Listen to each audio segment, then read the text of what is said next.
Welcome back to Real Talk with Jeannie.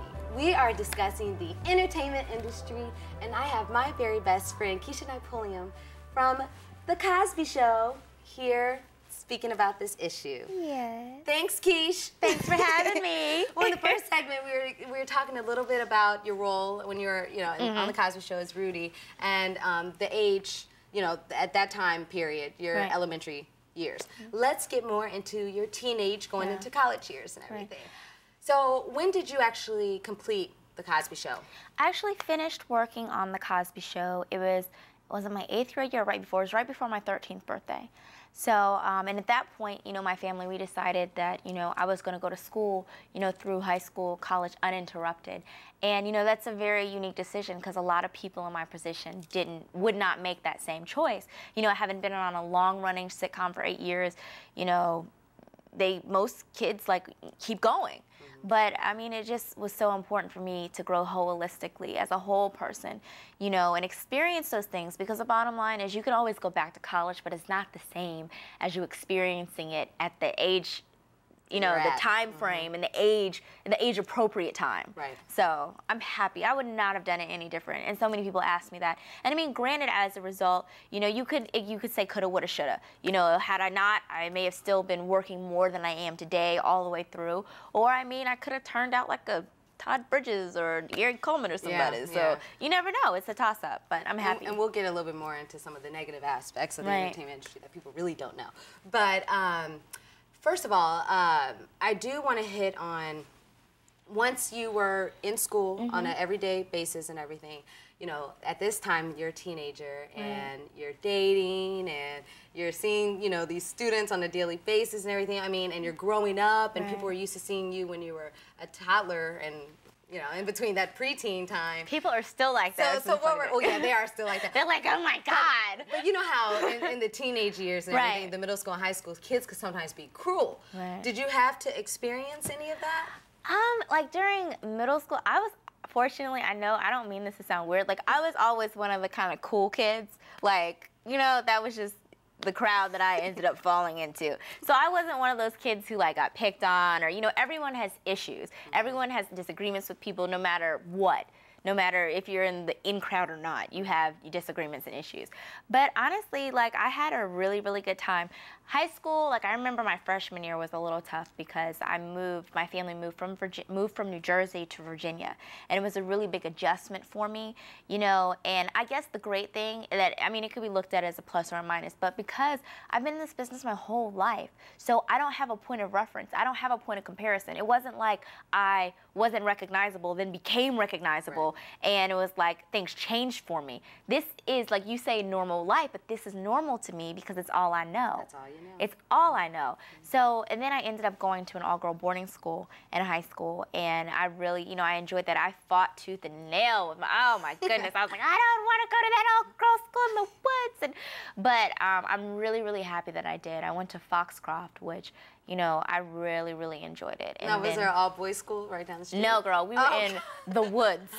It was like us and some oak trees and some horses. Oh, good. And well, grass. you had your horses. Girl, yeah, because I love riding. That's, that's like one of my passions. And that was a great thing. I did get to ride every day, and, it was a great environment. And the good thing about it was it took boys out of the equation in terms of my relationships with my girlfriends at school.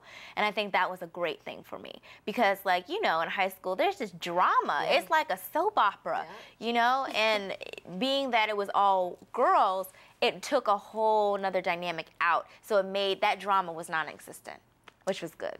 Good. Well, you went to an all-girls high school, and then you went to an all-girls college where we met. Right, at Spelman. However, Morehouse a long time ago. Morehouse was right across the street, though. No, Morehouse was right across the street. So that didn't really, it wasn't quite. But, I mean, college was interesting.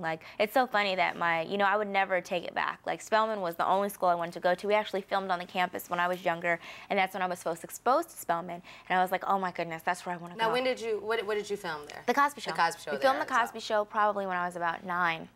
On Spelman's campus, and that's when I was first exposed to it. So when it came time, that's where I went, and my dad always jokes, I wouldn't change it like I said, but he's like, you didn't put in the black woman factor into going to Spelman with Morehouse right across the street.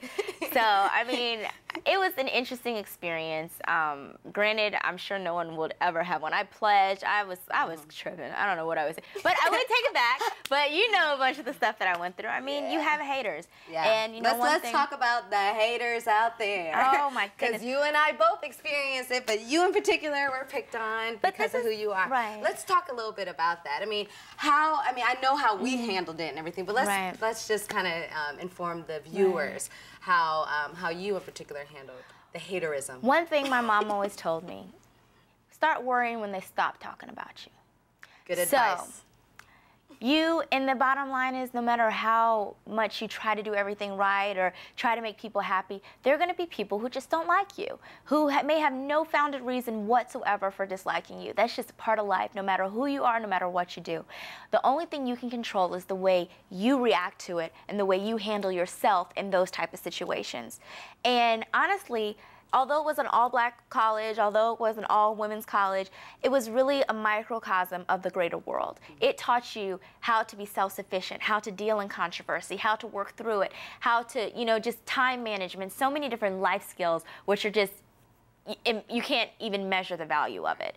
But yeah, I mean, I had all types of, girl, and then we were best friends, so that made it even crazier. Made it even worse. Good Lord. They're still talking. They're still talking. After almost 10 years. I don't mean to give away our age or anything, but this was I don't know what you're talking about. I'm still young.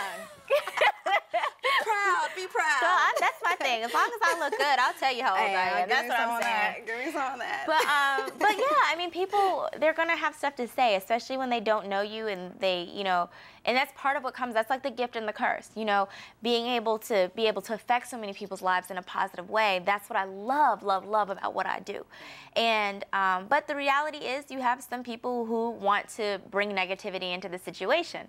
And that's just part of it. And part of being in my position is being in the limelight and people feeling as though they have the right to know your business, to comment on your business, to judge you when really God's the only person who has that right. But people feel, though, that's part of what you accept by being in this position. Exactly. I understand that completely.